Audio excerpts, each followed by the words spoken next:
When I saw him standing outside our window, holding a small jar of ointment in one hand and a folded towel in the other, something inside me twisted, not with guilt, not with fear, but with a longing I hadn't felt in years. He wasn't supposed to be there. It was late, past dinner, and my husband was snoring softly in the bedroom just down the hall. I should have sent him away. I should have closed the door and pretended not to notice how he looked at me, not like a stranger, not like a neighbor, but like a man who saw me. Me. Not a wife. Not a woman over 50. Not a shadow moving between laundry and groceries. But the truth is, I didn't want to close the door. I let him in. I offered him tea. I laughed at his stories. And when he stood too close behind me in the kitchen and said nothing at all, just breathed, I didn't step away. My heart pounded so loudly I was sure it would wake the house. And still, I didn't move. Not even when he reached out, just a little, like a question. That moment, that silence between us, was louder than anything I'd heard in years. I didn't know what would come next. But I knew something had already changed. So let me tell you what happened. Let me tell you the truth of how I got here, before you judge me, before you decide what kind of woman I am. And before I tell you the one thing I've never admitted out loud, answer this: have you ever stood on the edge of something you swore you'd never do, and realized you already jumped? The garden hose was leaking again. A soft hiss against the grass, pooling water around the lavender that I kept alive out of habit more than love. I bent to tighten the nozzle, my fingers slipping on the damp metal, and thought about how many times I'd asked him to fix it. He always nodded, not really hearing, and forgot. Or pretended to. That morning had started like most others. He left his coffee half-finished and his plate unscraped, muttering about deadlines, something to do with the stockroom at work. He kissed me on the cheek, the kind of kiss you give a pet when you're leaving the house, and was gone. The door clicked shut, and the silence that followed was familiar. Comfortable, in a way that was also unbearable. I watched the clock tick past 10, then 11. No calls. No messages. Not even a reminder about dinner, which he usually sent if he remembered we existed in the same space. I tied my sneakers. I hadn't worn them in months. They were stiff and tight, but they still fit. I found my old rollerblades in the garage, under a tarp that smelled like dust and time. It was a stupid idea, I knew that, but I wanted to feel something different that day. Anything, really. The sun was warm. The street was quiet. I made it halfway down the block before my legs reminded me they hadn't done this in years. I laughed out loud, like a child, arms flailing, and for a moment, I wasn't invisible. For a moment, I existed in motion. And then I fell. The sidewalk scraped my palms. My left knee throbbed. I sat there, stunned, waiting for the sting to turn into pain. And then he was there. "Are you okay?" His voice was low, not panicked. Kind. He knelt beside me, one hand reaching for mine, the other holding a small bottle of water. I hadn't even heard him approach. I nodded, even though my pride hurt more than anything else. "I'm fine," I said quickly, brushing hair from my face. "Just foolish. Looks like your knee's swelling." He helped me up. His hands were steady, warm. I caught a glimpse of his face as younger than me, but not by much. Maybe early 40s. He had a beard that was just starting to gray, and a crease between his brows like he was always thinking too hard. I liked that. "I have a cream," he offered. "For inflammation. Want me to bring it over?" I hesitated. But only for a second. "Sure," I said. "Thank you." Back home, I hobbled into the kitchen and sat at the table. The window above the sink gave me a view of his yard. He disappeared into his house, and moments later emerged again, walking toward our door. My heart beat faster. I told myself it was because of the fall. He knocked lightly. When I opened, he stood there, a jar in hand, towel over his arm like some kind of makeshift paramedic. You really didn't have to. I know, he smiled. But I wanted to. He followed me to the kitchen.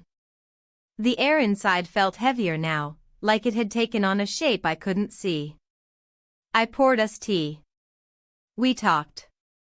Small things. Where he moved from. What he does now. Why the town is so quiet. He asked about my garden. I told him about the lavender. Smells like memory, I said. He looked at me, not the flowers. Or regret. We laughed, though I didn't know why. At one point, I turned toward the sink and felt him move behind me. Close. Too close. I could feel the warmth of him without touching. My breath caught, but I didn't move away. The sound of the front door unlocking snapped us both into stillness. My husband was home early. I quickly stepped aside. He entered without looking toward the kitchen, heading straight to the bathroom. I turned back toward the counter, hands trembling, heart pounding in my chest. He left a few minutes later, giving us both the same distracted nod as if we were neighbors chatting over fences, not two people frozen in the middle of something we couldn't name. The neighbor picked up his jar, nodded, and left. I watched him walk across the yard. He never looked back. That night, my knee ached. But I didn't care. In bed, I lay beside my husband as he scrolled through his phone. I turned toward the window. The moonlight spilled across the floor. I thought about lavender. About the way my neighbor had said wanted to. About how long it had been since someone looked at me without expectation, without boredom. I didn't sleep much. The next morning, the hose was still leaking. I didn't bother tightening it. I just stood there, barefoot in the dew-wet grass, watching the water spill over everything. The next day I tried to return to normal, whatever normal had become in that quiet house with its quiet rituals. I made the bed, wiped down the counters twice, folded laundry that didn't need folding. My husband had left early, mumbling something about a shipment, and I stood at the window long after his car disappeared, wondering if he'd notice if I didn't make dinner that night. But I still did. I always did. The bruise on my knee had darkened into something deep purple, like a mark I'd earned. Every time I looked at it, I thought of the sidewalk, the fall, and the way he'd looked at me, not like I was fragile, not like I was foolish. Just like I was there. By noon, the sunlight had stretched across the yard, pulling heat into the corners of the garden. I busied myself deadheading the lavender, not because it needed it, but because I didn't want to go back inside. I didn't want the silence of the living room or the clock that ticked too loudly near the pantry. And then I saw him again. He was standing on his back steps, holding a cup of something, maybe coffee, maybe tea.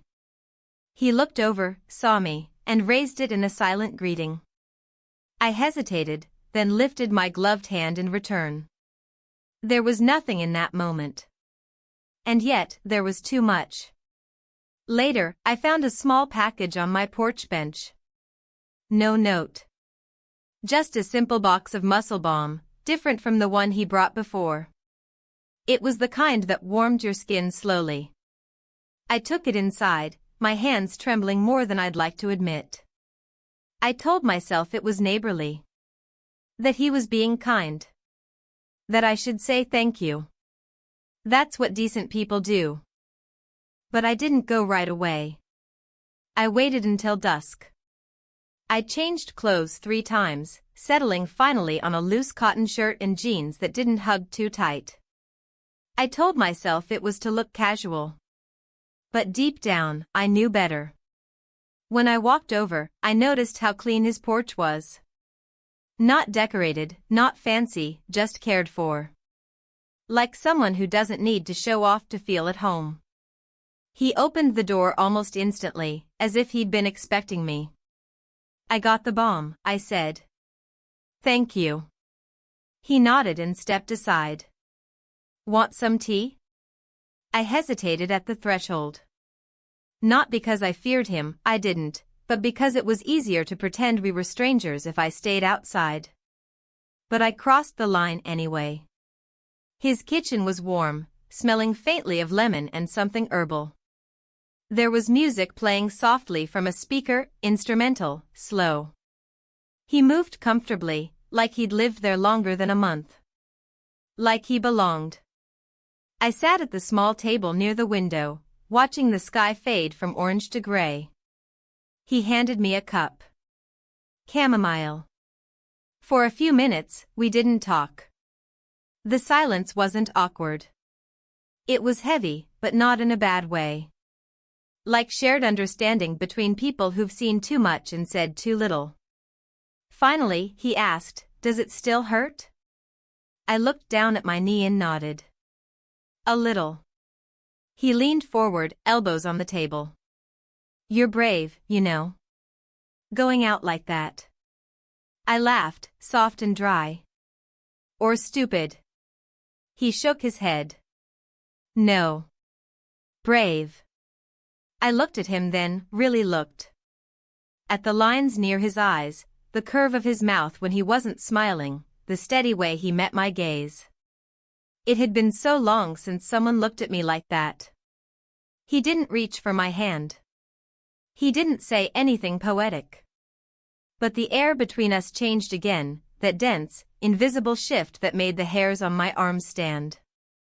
"I should get back," I said, rising slowly. He stood too, following me to the door. And then we were too close. Not touching. Not speaking.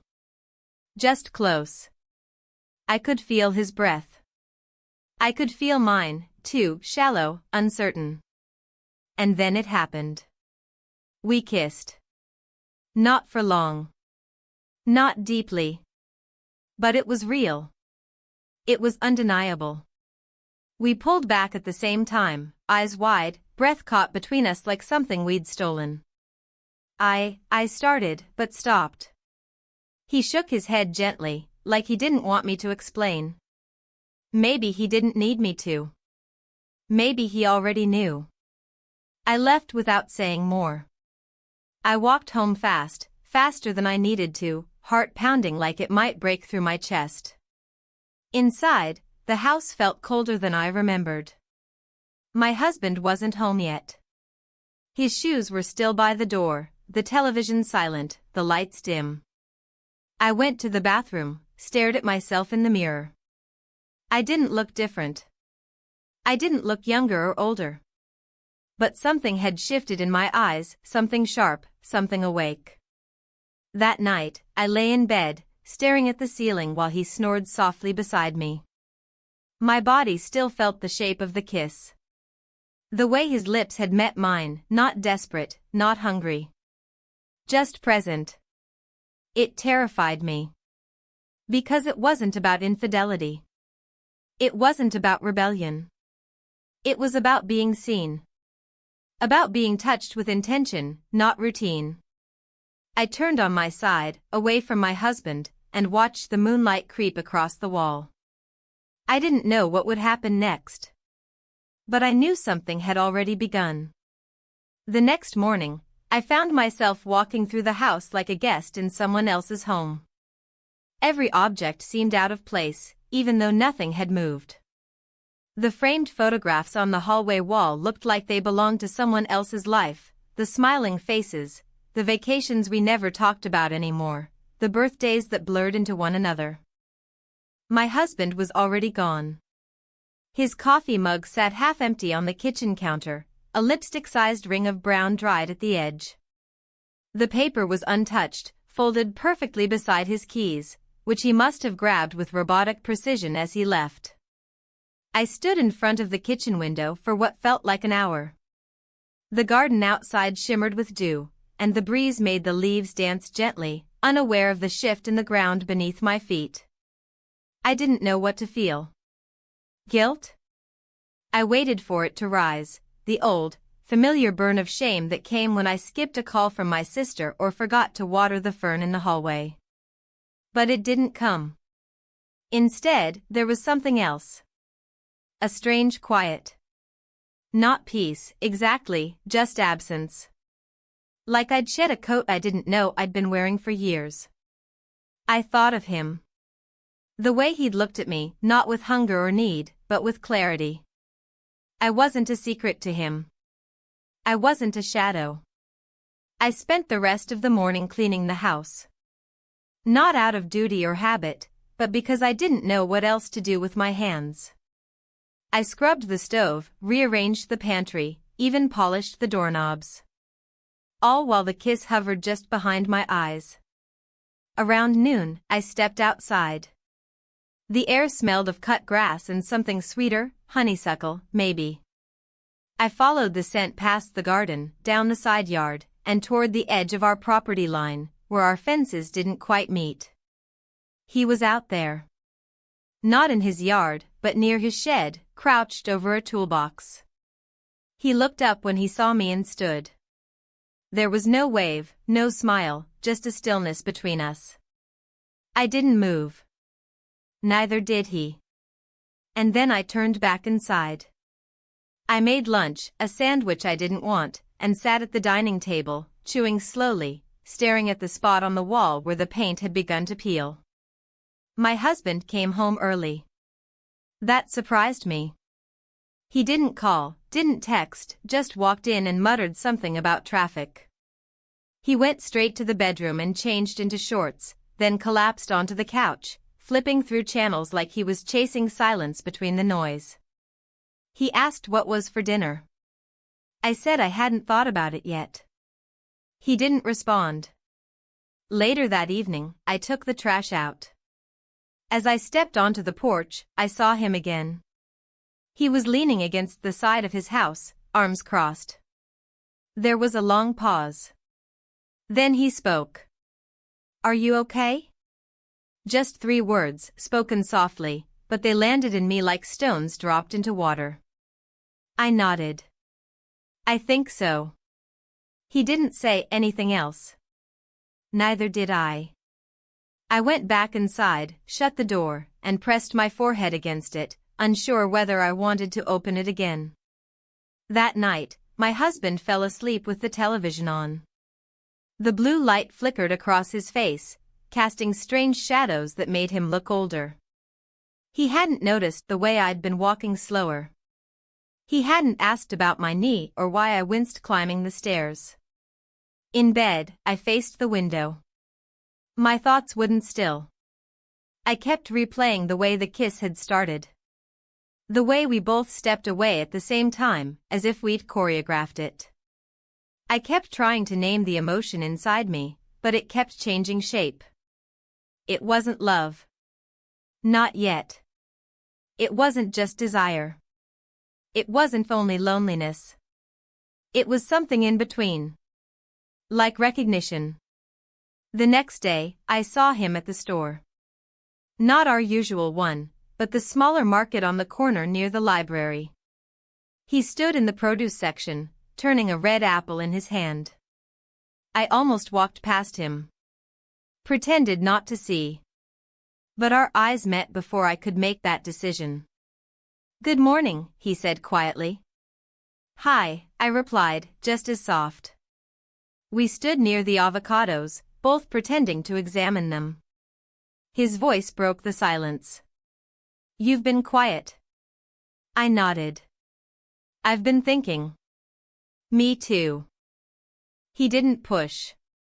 He didn't ask what I was thinking. He just stood beside me, both of us surrounded by fluorescent lights and the scent of overripe bananas. I didn't stay long. Just enough to buy milk and bread, things I didn't really need. As I walked out, he didn't follow. He just watched me leave. At home, I unpacked the groceries slowly. Each item placed gently on the shelf, like laying down thoughts. That evening, my husband told me he might have to go out of town for a few days. Something about equipment. I nodded. I asked how long. He said not long. I said nothing more. I made dinner. We ate in silence. Afterwards, I sat on the porch. The sky was streaked with pink and gold. I watched a bird land on the fence, then take off again. And then I saw him. He walked toward our shared property line, stopped, and leaned his arms on the post. "Do you want to talk?" he asked. I hesitated. Then I said, "Not yet." He nodded. "I'll be here," he said, and turned back toward his house. That night, I lay in bed awake long after my husband began to snore. I didn't cry. I didn't panic. I just listened to the sound of my own breathing. And realized I hadn't truly heard it in years. The weather turned unexpectedly cool the next morning, and I wrapped myself in an old cardigan that smelled faintly of cedar. I stood at the kitchen sink, watching a squirrel dart along the fence line, its tiny body full of purpose. I envied that, the certainty, the momentum. Lately, I felt like I was walking in slow motion while the world kept moving around me. The bruise on my knee had faded into a dull yellow, no longer painful but still tender. A small reminder of the moment everything started to shift. My husband left early again, barely saying a word. I heard the front door close, the familiar jangle of his keys as he walked to the car. A minute later, the engine rumbled to life and faded down the street. I poured myself a second cup of coffee and sat at the table, cradling the warmth in my hands. I wasn't waiting for anything in particular, but I found myself glancing toward the window more than once. I didn't see him. By midday, I decided to pull weeds in the garden. It was mindless work, but it gave me something to do with my hands. I dug my fingers into the dirt, feeling the cool earth, letting it ground me. The sun crept higher, and sweat gathered at my temples, but I didn't stop. It wasn't until I stood to stretch that I saw him, standing just beyond the fence, holding a small book. He didn't call out. He didn't wave. He simply placed the book on top of the post and walked away. I waited until I was sure he was gone before crossing the yard. The book was old, the spine cracked and the pages slightly yellowed. Inside the cover, he had written something in small, neat handwriting. "For when you need to remember who you are." I didn't recognize the title. It didn't matter. I clutched it to my chest and went back inside, heart thudding louder than it had in days. I spent the afternoon on the couch, not reading, just holding the book. Turning it over in my hands. Running my fingers along the worn corners. My husband came home later than usual. He smelled like fried food and exhaustion. He kissed my cheek in passing and dropped onto the couch beside me. "Long day," he said, flipping on the television. I nodded, not looking at him. "What's that?" he asked, nodding toward the book. "Just something I found in the shed," I lied. He grunted in response, already distracted by the evening news. I excused myself early, claiming a headache. In the bedroom, I curled up with the book against my chest, the words on the page blurring as my thoughts tangled. The next morning, I left him a note on the fridge. Went for a walk. Back soon. I didn't specify where. I walked past the rows of familiar houses, past the bakery that still smelled like warm bread even though it had been closed for over a year. I passed the park where we used to take our daughter when she was small, back when everything felt full and new. I ended up on a bench by the library. It was empty, quiet, the kind of space that felt suspended in time. I opened the book for the first time and began to read.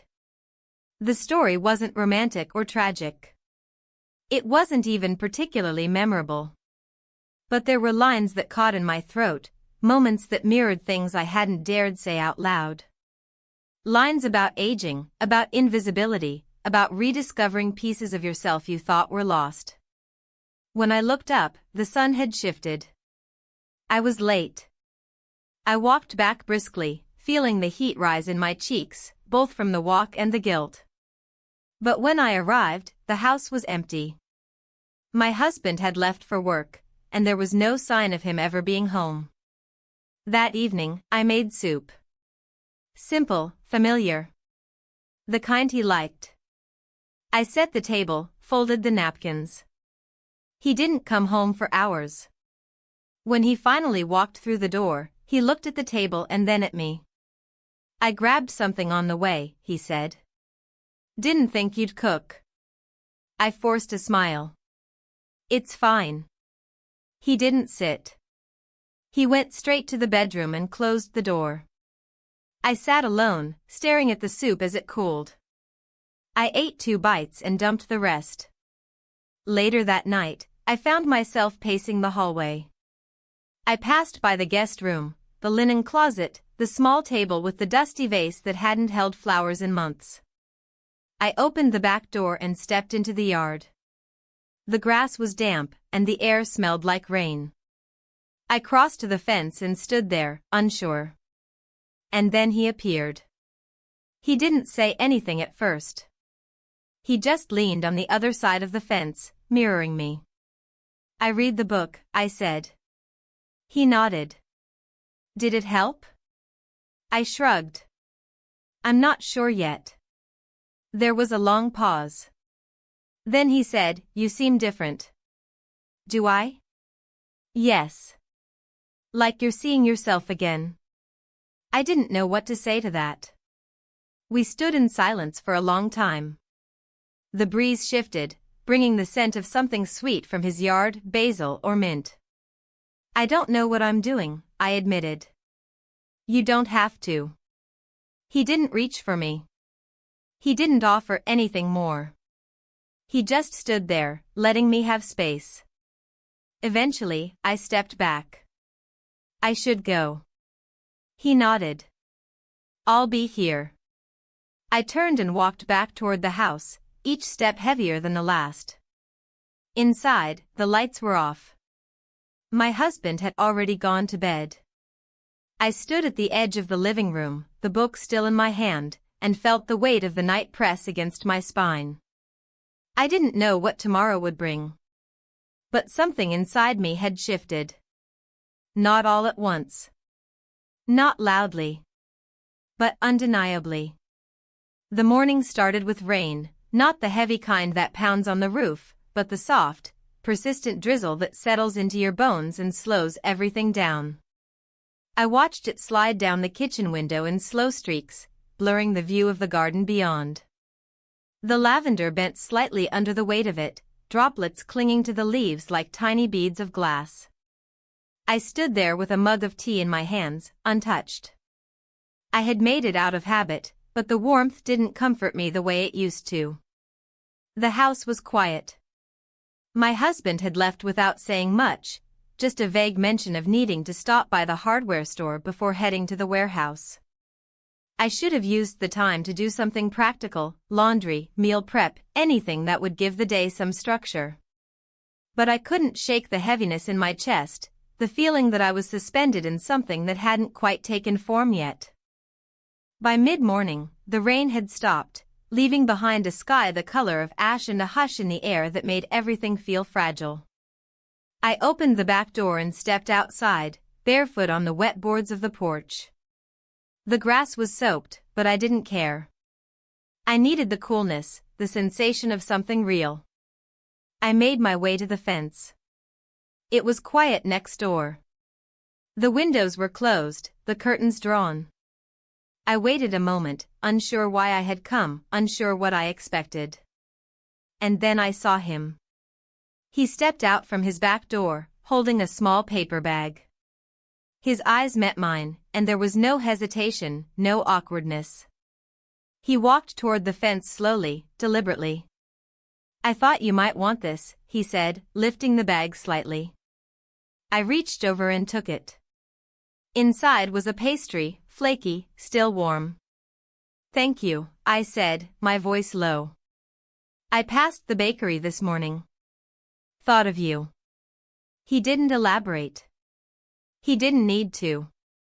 We stood there for a moment, separated by a few feet of wooden slats and 1,000 unspoken things.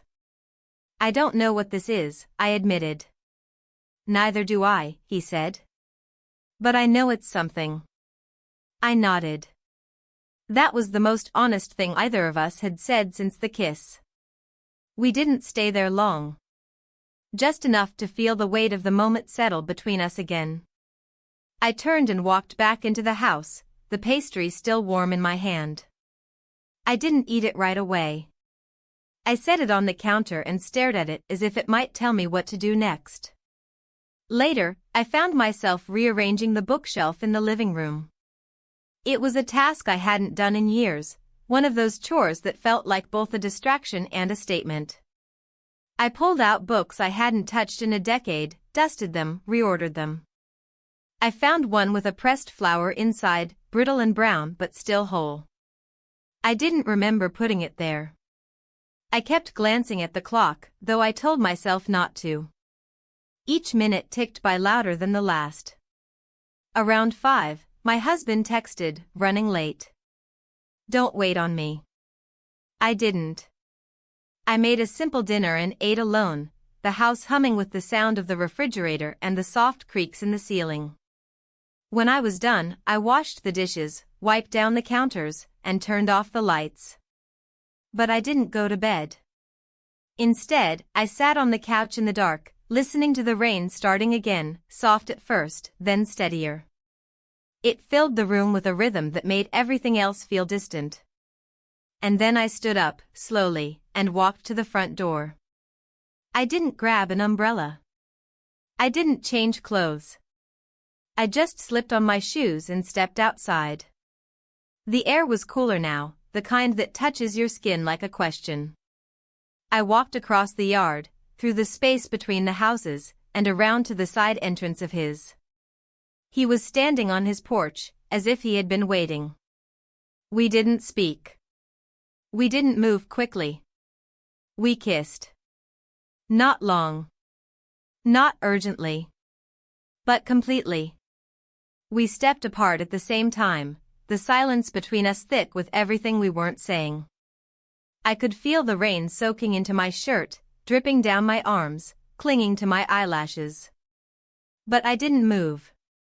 He looked at me like I was the only person in the world, and for the first time in years, I believed it. I should go, I whispered. He didn't stop me.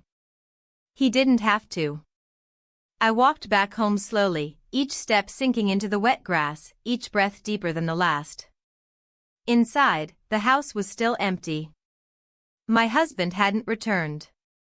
I changed out of my wet clothes and sat on the edge of the bed, staring at the blank wall across from me. I felt the truth of what I had done settle into me, not like a weight, but like a seed. Something had taken root. And I didn't know what it would grow into. But I knew I wouldn't be able to pretend it hadn't been planted. The following morning greeted me with a soft, humid breeze and the faint chirp of birds beginning to return after the rain. I woke before the sun was fully up, my body tense, as if it had slept only on the surface. I lay still for a few moments, staring at the ceiling, listening to the quiet hum of the house. My husband was still asleep beside me, his breath slow and steady. The weight of his presence filled the room, but not in a way that brought comfort. We hadn't spoken much the night before. He had come home late, tossed his bag by the door, muttered something about traffic, and fallen into bed without asking a single question. There was something haunting about how easy it was to return to silence. I rose carefully, avoiding the creaky floorboards, and wrapped myself in my robe. The hallway felt colder than usual. I moved through the house quietly, as if disturbing it might stir something I wasn't ready to face. The book still sat on the edge of the coffee table where I'd left it days ago. I picked it up, tracing the spine with my finger. I hadn't read beyond the first few chapters. Not because I wasn't interested, but because it made me feel too much. The words on the page weren't just sentences, they were echoes. I brewed a cup of tea and stood by the kitchen window. Outside, the garden glistened. Drops of water clung to the leaves like tiny reminders of what had passed. I wondered if he was awake, if he was watching the same morning I was. There was no movement next door. The curtains were still drawn. I spent the morning cleaning again. Dusting picture frames, rearranging cushions, wiping down surfaces that didn't need attention. It was as if I believed the act of order might calm the restlessness growing inside me. Around midday, I received a text from my husband. He'd be working late. Another shipment. Another delay. Another evening alone. I read the message twice before setting the phone down without replying. The hours passed slowly. I made myself lunch, a salad that I barely touched, and tried to read, but my eyes couldn't settle. I checked the window again, then again. When I finally stepped outside, the sun had begun to dip, casting long shadows across the yard. The air was still warm, clinging to my skin like a whisper. I walked to the fence, pretending to examine the lavender. I didn't look toward his house, but I felt the anticipation buzzing just beneath my skin. And then I heard his door open. I didn't turn around right away. I didn't need to. His presence was quiet, but steady. He walked across his yard, slow, like he wasn't sure whether he should. When he reached the fence, I finally looked up. He didn't speak. Neither did I. But our eyes met, and that was enough. He gestured slightly, an invitation, not an insistence. I hesitated for only a second before stepping through the small opening between our yards. We didn't go inside. Instead, we sat on the edge of his porch, our shoulders almost touching, watching the last of the light disappear. We talked. Not about us, not directly.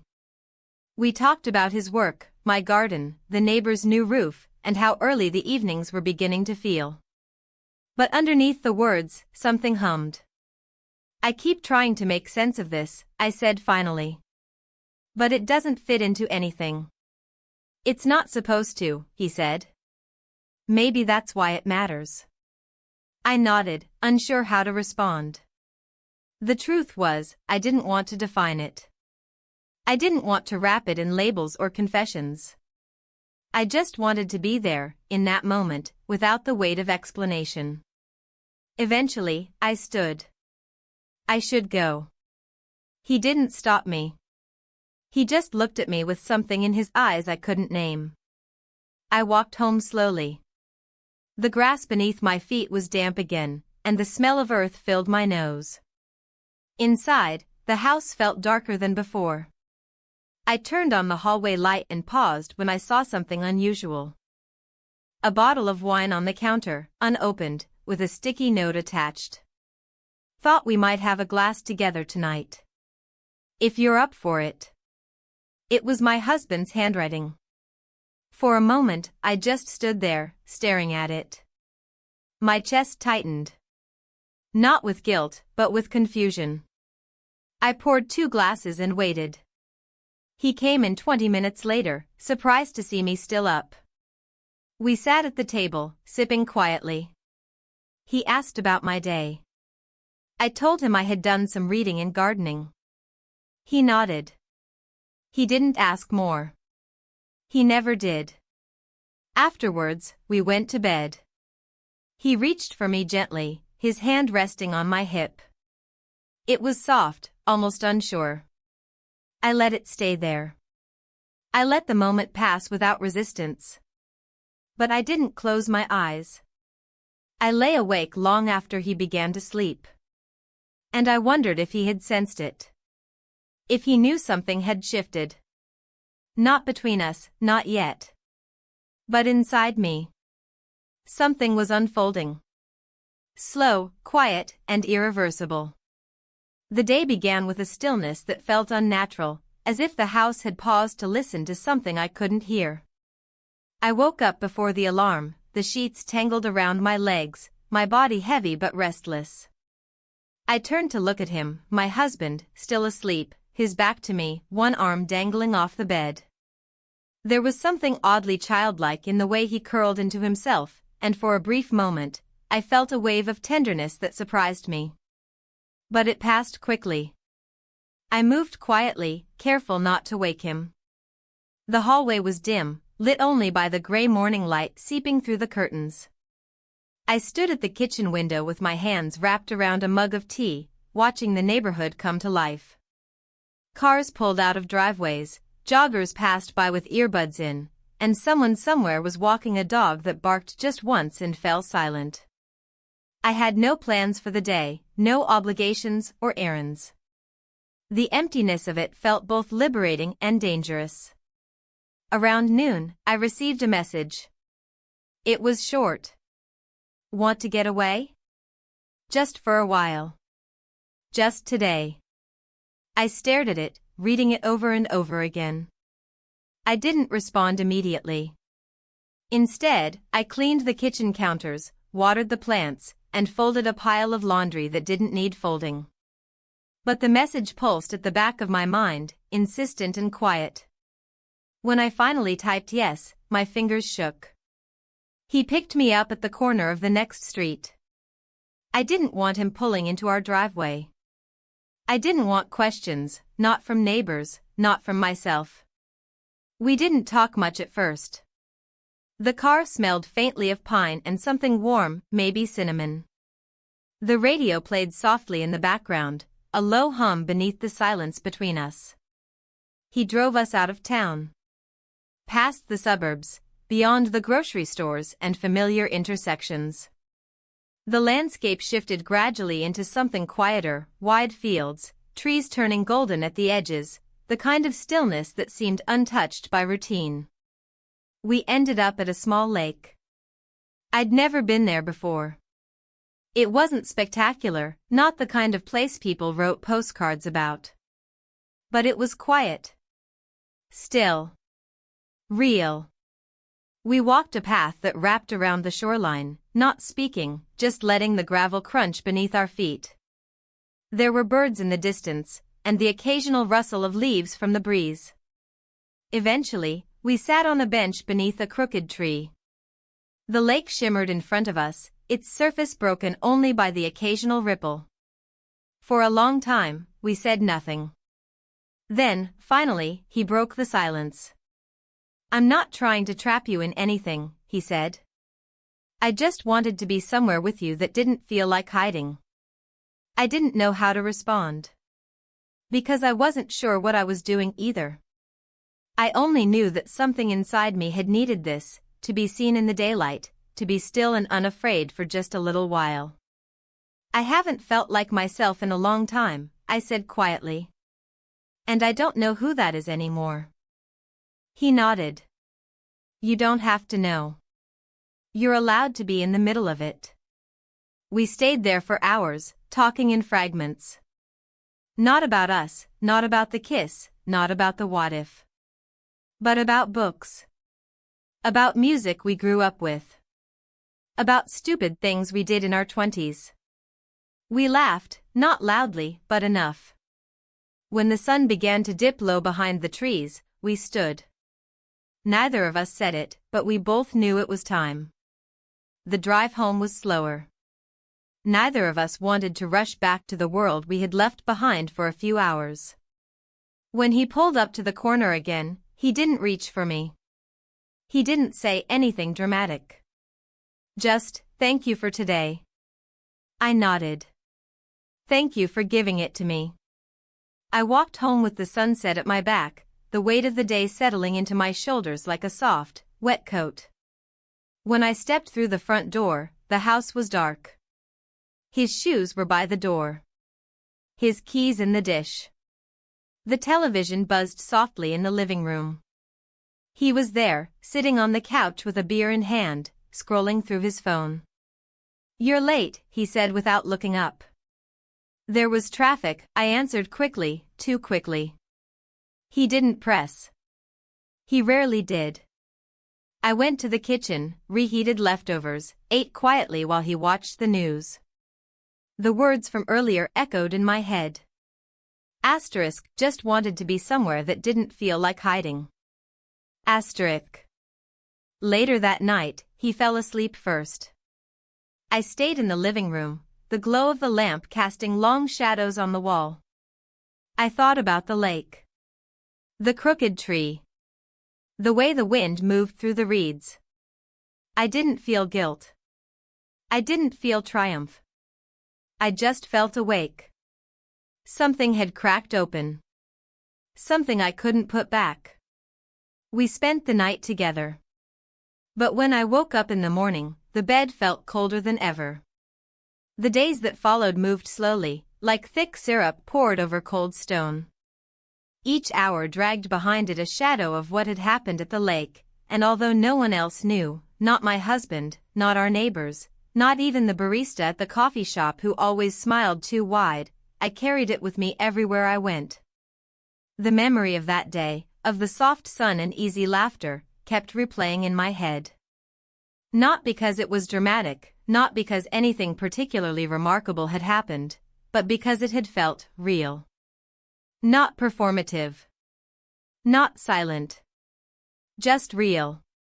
At home, everything resumed its usual rhythm.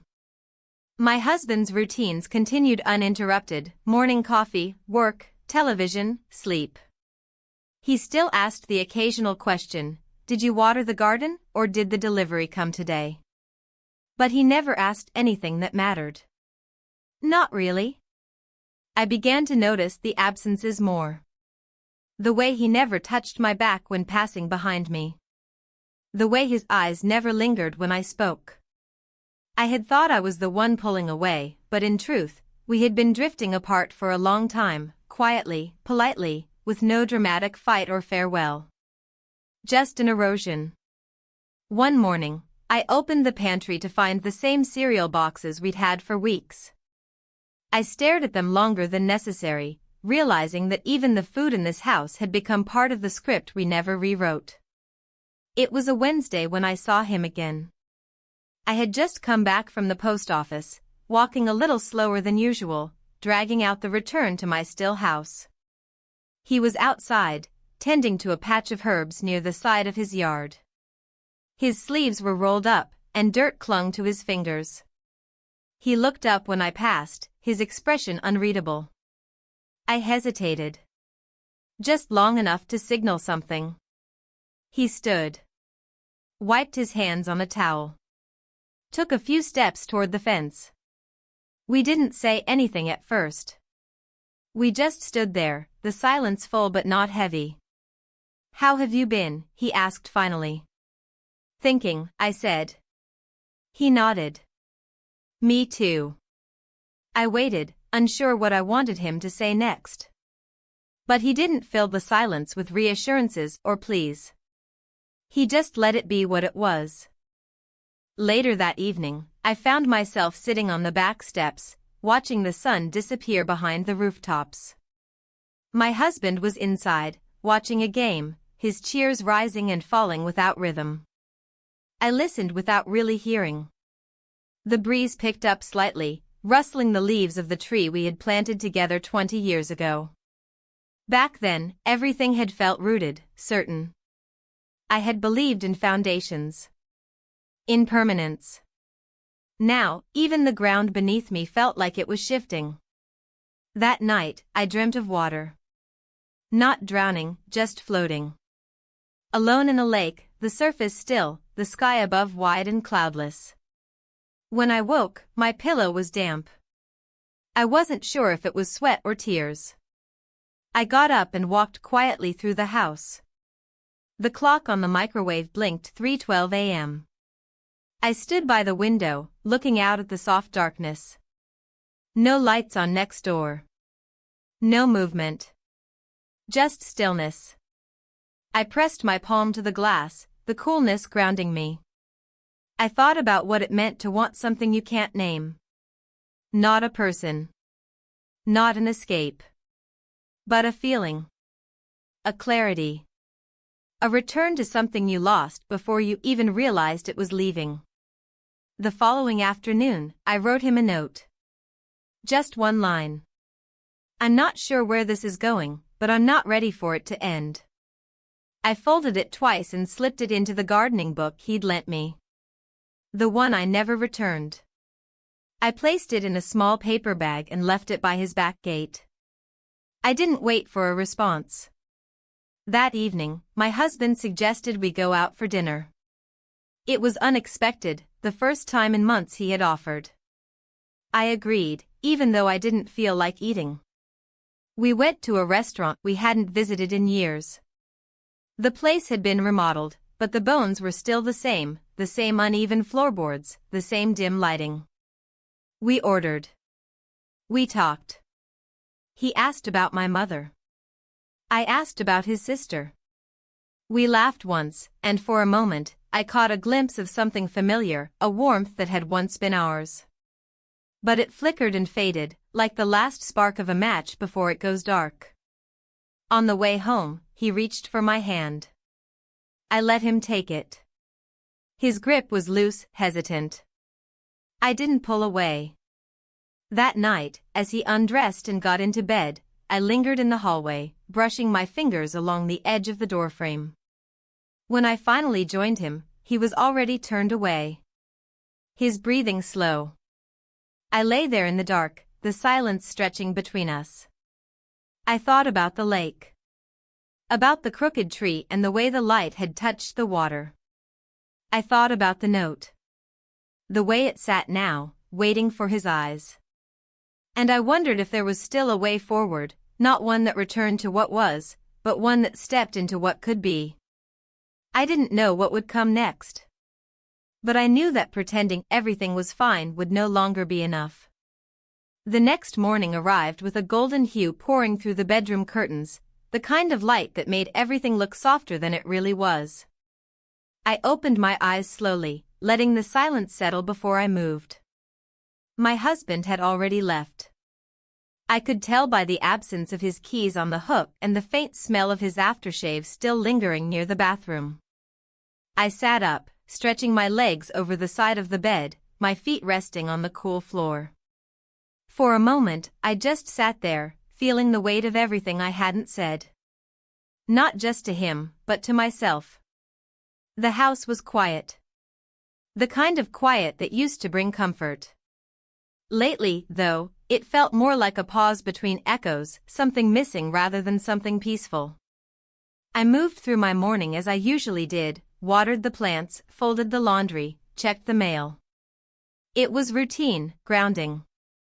But under the surface, I could feel something shifting. When I stepped outside to tend the garden, I noticed a small envelope tucked into the slats of the fence. My hands froze mid-reach. I looked around, half expecting to see him still nearby, but the yard was empty. I took the envelope carefully and stepped back inside, closing the door behind me. I stood in the kitchen, the envelope in my hand, heart beating faster than it should have. I opened it slowly. Inside was a note written in the same neat handwriting I had come to recognize. You don't have to know where this is going. I don't either. But I'm still here, if you are. I stood there for a long time, the note resting on the counter beside my tea. I read it again. Then again. It didn't demand anything. It didn't promise anything. It just acknowledged what was. And that, somehow, was more powerful than anything else. That afternoon, I went for a walk. Not because I needed groceries or because I had errands, but because I needed to move. To think. The sidewalks were familiar, lined with hedges I'd passed 100 times, with the same cracks in the pavement and the same porch chairs occupied by quiet retirees. I passed a mother pushing a stroller, her eyes tired but kind. I passed a man walking alone with a dog too energetic for his pace. And as I walked, I thought about all the versions of myself that had existed in this neighborhood. The young bride. The tired mother. The volunteer. The neighbor. The invisible woman in the window. It struck me how much of my life had been lived inside the lines, quiet, well-behaved, predictable. But this part wasn't in the script. When I returned home, the house felt smaller than it had before. Like the walls were inching closer, not in malice, but in quiet insistence. I sat at the kitchen table and opened my notebook. Not a journal, just a plain notebook I used for grocery lists and reminders. But this time, I wrote something different. I wrote what I hadn't said out loud. I don't know who I'm becoming. I only know that I'm not who I was. It wasn't a confession. It wasn't even an answer. But it was a start. That evening, my husband came home earlier than usual. He brought takeout, which surprised me. Chinese food, the kind I used to love but hadn't mentioned in years. I figured we could eat outside, he said, setting the bag on the table. I helped him unpack the boxes, our movements quiet, almost choreographed. We sat on the back patio. The sun was low, casting long shadows across the yard. We ate without much talking, the occasional comment about the weather or the new fence going up down the street. And then he surprised me. I've been thinking, he said, setting down his fork. We don't really talk anymore, do we? I looked at him, unsure how to answer. He didn't wait for a reply. I know I've been distant. I know I've taken you for granted. I don't say that to fix everything. I wanted you to know I see it. My stomach tightened. I didn't know you noticed, I said softly. I didn't, for a long time. That's the problem. We sat in silence after that.